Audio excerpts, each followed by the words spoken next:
병원 3층 312호 병실. 이곳은 언제나 고요했습니다. 심전도 모니터에 규칙적인 신호음, 24시간 켜져 있는 형광등, 그리고 2개의 침대 사이를 가르는 초록색 커튼. 이 커튼 뒤에서 무슨 일이 벌어지는지 아무도 정확히 알 수 없었습니다. 이 병실에는 4명의 사람이 있었습니다. 창가 침대의 정우 45세. 급성 심근경색으로 쓰러진 후 장기 입원 중. 의사는 경고했습니다.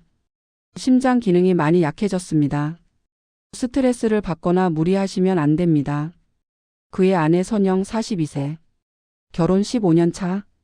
매일 병원을 찾지만 표정은 점점 더 무뎌져 갔습니다. 복도 쪽 침대에 또 다른 환자. 그리고 그를 돌보는 보호자 미연. 36세.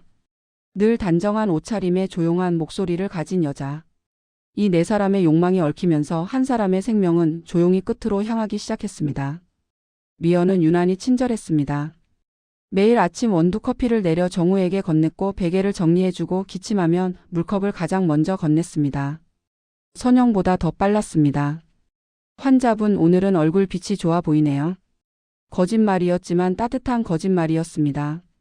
정우는 미연의 말을 들으면 기분이 나아졌습니다. 선영이 곁에 있을 때 미연은 조심스러웠습니다. 말수를 줄이고 눈길을 짧게 주고 선을 지키는 사람처럼 행동했습니다. 하지만 선영이 병실을 비우는 순간 공기가 달라졌습니다. 긴 병원 생활. 힘드시죠? 혼자 많이 외로우셨을 것 같아요. 미연의 목소리에는 진심처럼 들리는 걱정이 묻어났습니다. 정우는 처음엔 당황했지만 그녀의 눈빛은 판단하지 않았습니다. 그저 들어주려는 눈빛이었습니다. 며칠이 지나자 미연과의 대화는 점점 길어졌습니다. 병원 생활의 사소한 이야기들. 하지만 정우에게는 그 사소함이 소중했습니다. 환자분은 아내분하고 사이가 좋으세요? 정우는 대답하지 못했습니다.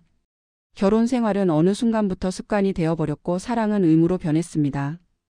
긴 입원 생활 속에서 정우의 세계는 점점 좁아졌고 아내와의 대화는 줄어들었습니다. 반면 미연과의 대화는 날마다 깊어졌습니다. 정우는 자신도 모르게 그녀에게 기대기 시작했습니다. 입원 6주째 되는 어느 날 오후. 선영이 집에 간 사이 미연이 작은 지퍼백을 꺼냈습니다. 이거요?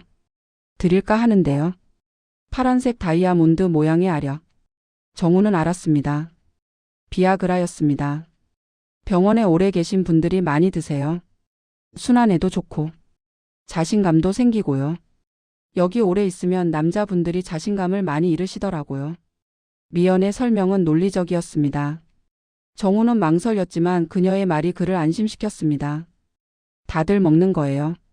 비밀이지만 다들 하나씩은 가지고 계세요. 자신만 이상한 게 아니라는 것.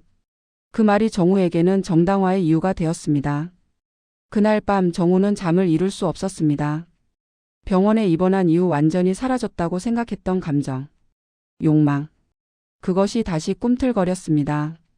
사흘 후 정우는 그 알약을 삼켰습니다.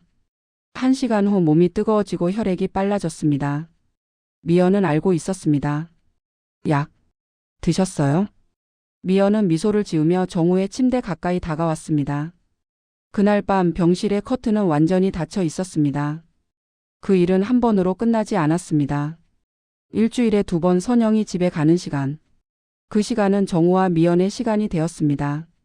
커튼은 그들의 공범자가 되었고 병실은 그들의 은신처가 되었습니다.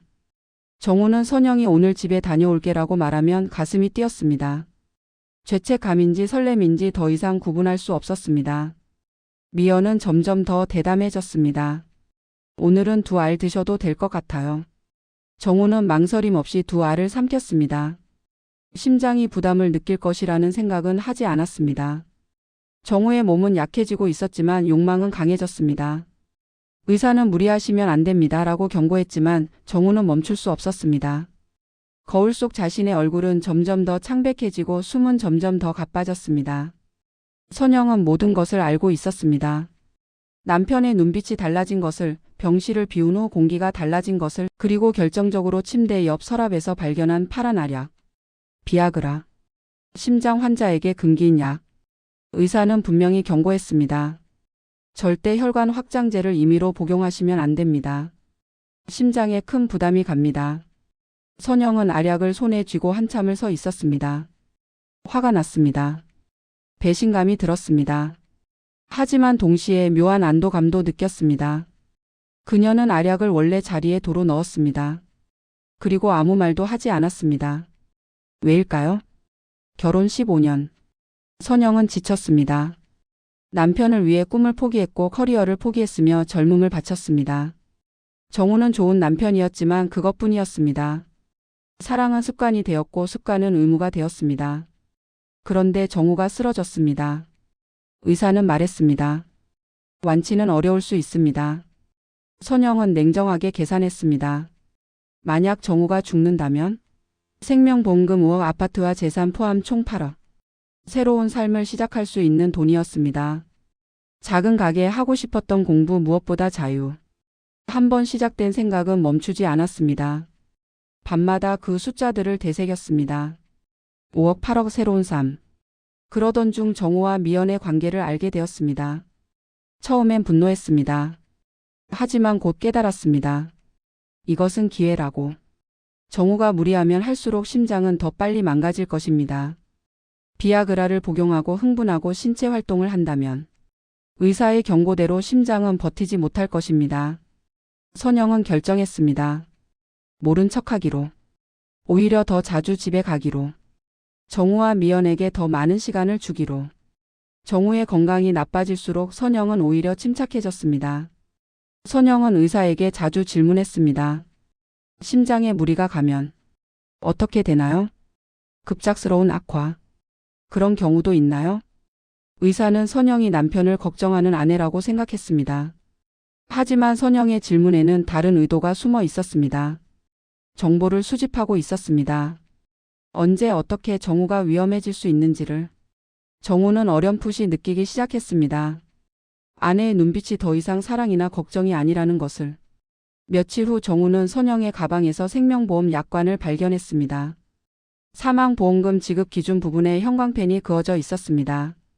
아내가 내 죽음을 기다리고 있는 건가? 자신은 아내를 배신했습니다.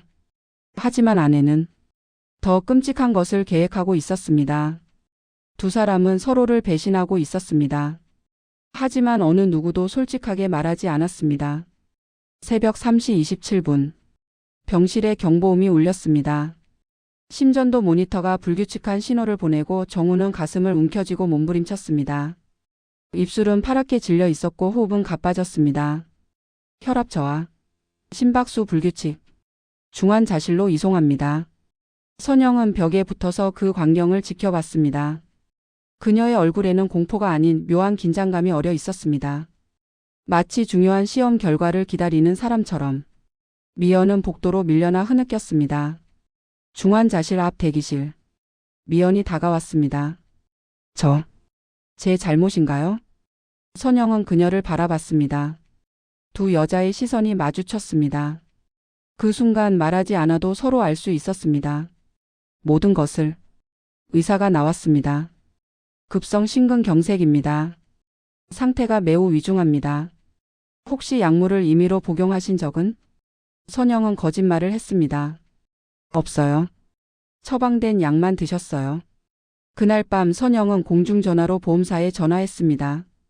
만약 환자가 사망하면 보험금은 언제 나오나요?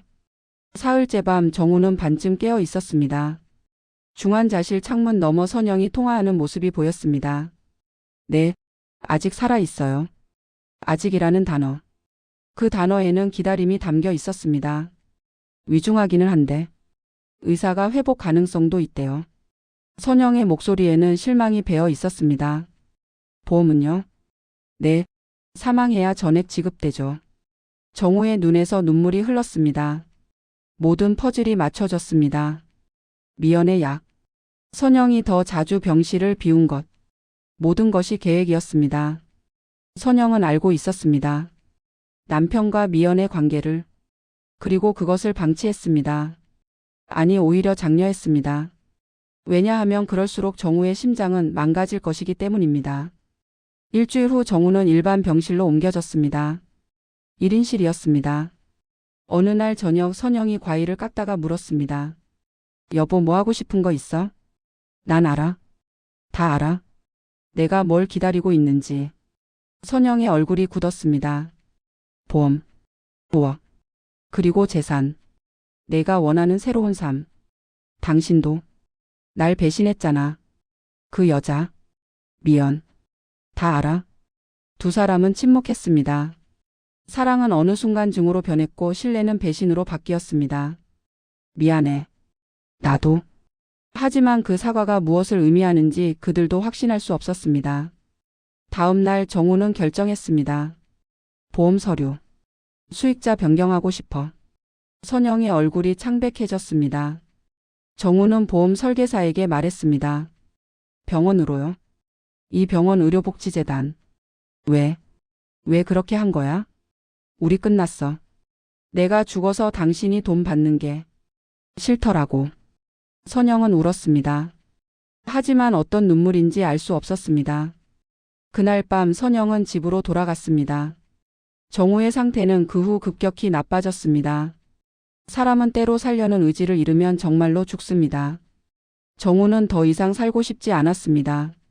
3월 12일 새벽 4시 33분. 정우는 조용히 숨을 거뒀습니다.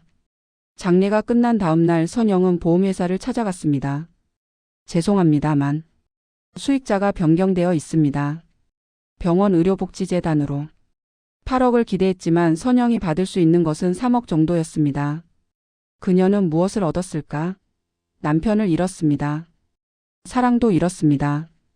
꿈꿨던 새로운 삶도 손에 잡히지 않았습니다. 남은 것은 빈 아파트와 죄책감뿐이었습니다. 미연은 장례식 다음 날 병원을 떠났습니다.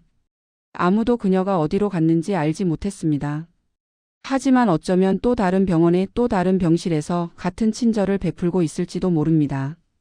312호 병실도 다시 채워졌습니다. 새로운 환자, 새로운 보호자, 새로운 이야기들. 병원 5층에는 정우의 기부금 명패가 걸려 있습니다. 5억. 그 돈은 가난한 환자들의 치료비로 사용되었습니다. 적어도 그의 죽음이 누군가의 배를 불리는데 사용되지는 않았습니다. 이제 각자의 입장에서 생각해 봅시다. 정우의 입장에서 당신은 죽음 앞에서 외롭습니다. 아내는 차갑게 변했습니다. 그런데 누군가 온기를 줍니다. 당신은 거부할 수 있습니까? 선영의 입장에서 당신은 15년을 희생했습니다. 그런데 남편이 당신을 배신합니다. 그리고 그가 죽으면 8억을 받을 수 있습니다. 당신은 소리 질러 막을 수 있습니까?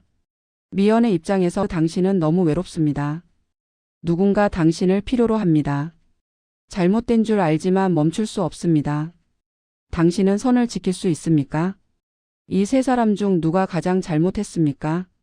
누가 피해자이고 누가 가해자입니까? 아니면 모두가 피해자이고 동시에 모두가 가해자입니까? 나라면 안 그랬을 거야 라고 쉽게 말하지 마십시오. 당신은 그 병실에 있지 않았습니다. 그 절망을, 그 외로움을, 그 유혹을 경험하지 않았습니다. 우리는 모두 안전한 곳에서 판단합니다. 하지만 정작 그 상황에 놓이면 우리의 선택은 얼마나 달라질까요? 우리 안의 욕망은 어디까지입니까? 우리의 도덕은 얼마나 강합니까? 우리는 정말 우리가 생각하는 그런 사람입니까? 312호 병실의 불은 오늘도 켜져 있습니다. 당신의 이야기는 어떻게 쓰여질까요? 당신은 정우입니까? 선영입니까? 미연입니까? 아니면 세 사람 모두입니까?